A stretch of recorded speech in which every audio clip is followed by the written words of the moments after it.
Welcome back to the Michigan Business Beat, brought to you on the Michigan Business Network. Chris Holman here in our studios at the Capital Region International Airport. Something that the young lady I have on with me right now had a lot to do with, as a matter of fact. So welcome back, Senator Stabenow. It's good to have you back on, and thanks for hanging around. We appreciate it.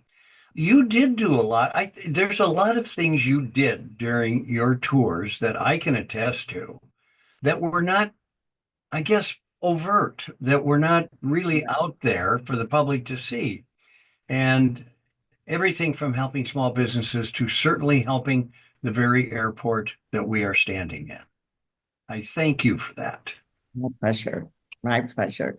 You know, I love the Lansing Airport. I have felt it's so, when you look at statewide and when I look at Lansing, which is my home community, my entire adult life, I'm always looking for those specific projects to really embrace and push that are economic drivers. And you know, the airport is a huge economic driver. And so since going into the U.S. House and then certainly onto the Senate, I've made this literally my number one priority for Lansing to push from the customs facility, the only one outside of Detroit, Port Lansing, to the expansion of the runways and the terminals and so on, because I think, how do you have a capital city without a strong airport where people from state government, from Michigan State University, from the business community and so on can fly? And ideally, and we finally have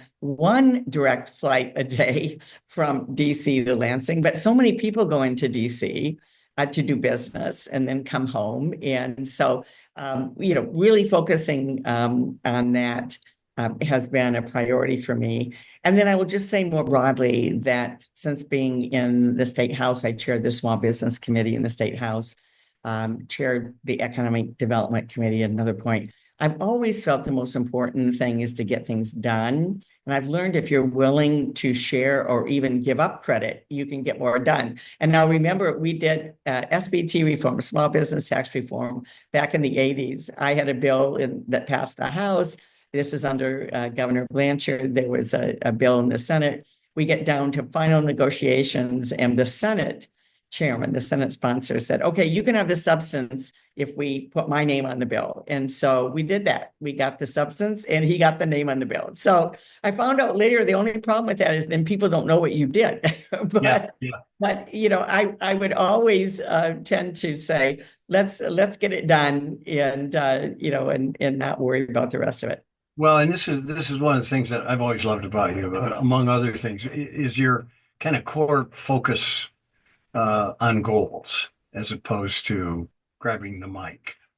Yeah, I just think it's really important. And in a democracy, first of all, you only get things done if you create win-win solutions for people. If your goal is to just punch somebody in the face or put them in the corner, they're never going to agree with you. And that's one of my concerns that I have today, because so much of it is the I win, you lose. It's not just enough for me to win. You have to lose.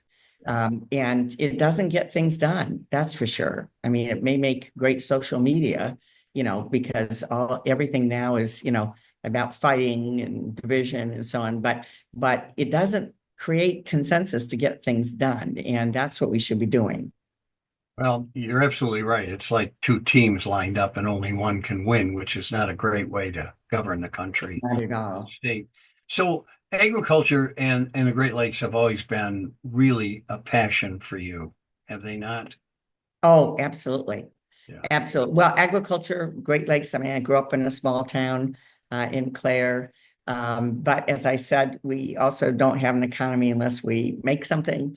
And so ever since the auto rescue back in 2009, I have really taken a lead on the tax incentives for manufacturing, what's called 48C, which is a major clean energy tax credit, retooling plants, a low-interest loan program we put in place then, but a whole range of tax policy that I have supported since then to really drive the economy. And then I will say, separate from all of this, my passion has been in mental health and creating a system where we fund healthcare above the neck, the same as healthcare below the neck. And that means not through grants that stop and start, but as healthcare. And my bipartisan effort with Senator Roy Blunt is now transforming the way we fund behavioral healthcare in the community with quality standards. We have over 41 new clinics in Michigan just in the last couple of years, 500 nationally. But it's really about looking at this as healthcare. And that's something that I'm going to continue to be involved in. How do you feel the future looks for Michigan? Well, if we can continue the policies and trajectory we're on, both on manufacturing research, on investments in advanced manufacturing. And so we've got a great story to tell. We're at the front, but there are those who want to take us backwards for a number of reasons. Some is just that it was President Biden that put things in place, so they have to be against it. We also, we are going to have electric vehicles. The question is, where are they made? Because China is coming right at us. And the question is, will they be made in America?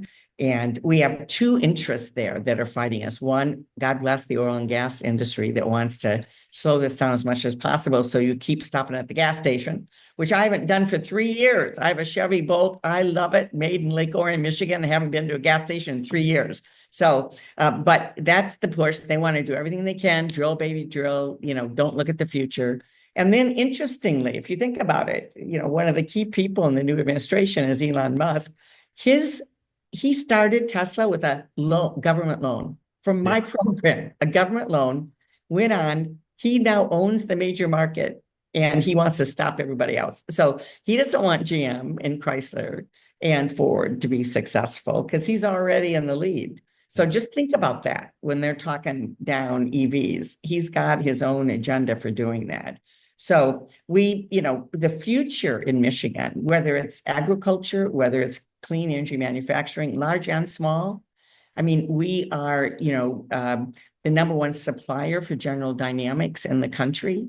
It's not just the big plants. Most of our jobs come from our suppliers, as you know, large and small.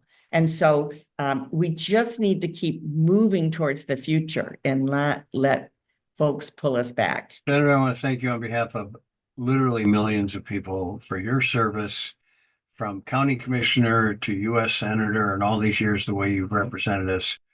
And on a personal note, for being such a good friend for so many years. Well, and thank you for being the voice of small business. It's always wonderful working with you. I wish they'd listen more. Work on that, will you?